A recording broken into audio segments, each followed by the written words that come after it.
It's 8:30. Good morning. I'm Ian Crouch with Hunter News. Police have launched a critical incident investigation after a man suffered serious burns during a siege at Gloucester last night. Officers went to a home on Denison Street just before 9:30 and tried to speak to a 63-year-old man, but it's alleged he made a number of threats, forcing them to retreat and establish a perimeter around the house.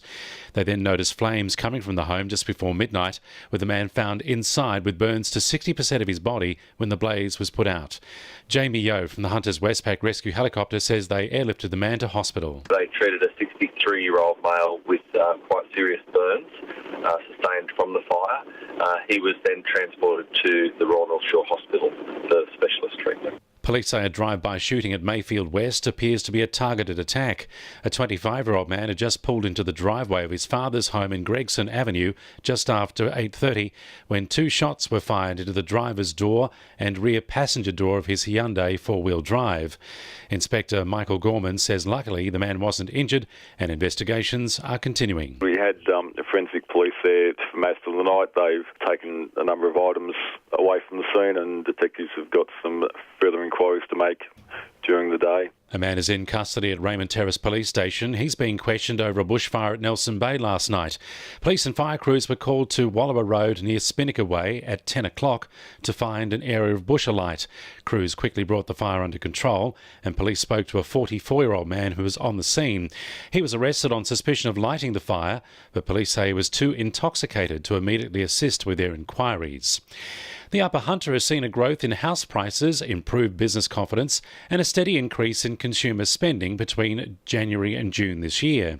Jobs also grew, outpacing the state, and it's all mostly thanks to a rise in the price of thermal coal, creating 700 jobs and boosting the region's economy. Lead economist Dr. Anthony Bill says the fluctuations in the Upper Hunter makes it particularly important to have the most up-to-date data available to councils and businesses. Quarterly data is important because it's timely. We can provide data to policymakers within the region, local government, businesses, to education providers, anybody who needs to have a sense of the state of play in the region and keep their finger on the pulse. The future of Singleton's historic Burdekin Park rests in the hands of community submissions. Council's looking for feedback on their draft management and landscape plans, which includes what will be done with the cenotaph. They've said they have no intention of removing it from the park. General Manager Jason Linane says the community drop-in sessions held earlier this month were a bit of a mixed bag. One of the great things when you have an inclusive engagement process like this, you give many, many ideas. The challenge for us, challenge for our councils and the challenge for our consultant is how do we pull all that stuff out of the melting pot and come up with a plan that reflects the diversity of views, and that's the work in front of us. Sport for our sponsor, PRD Nationwide East Maitland. The Matildas survived conceding an early goal and a controversial penalty to claim a 3-2 victory over Brazil in Newcastle last night. Sam Kerr starred in the win, scoring 2 goals and setting up another, bringing her total to 7 goals in her past 4 internationals.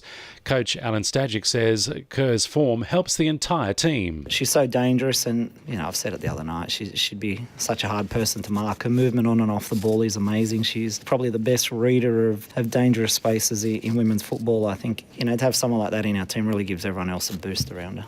Newcastle Jets recruit Dimi Petratos has praised coach Ernie Merrick on his approach to the team's attack.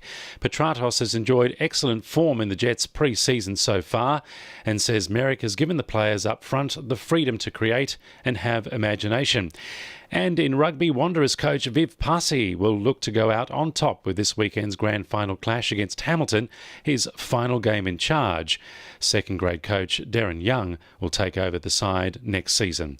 And the winning numbers in Oz Lotto are 15, 6, 37, 29, 42, 14 and 31, and the supplementaries are 30 and 45.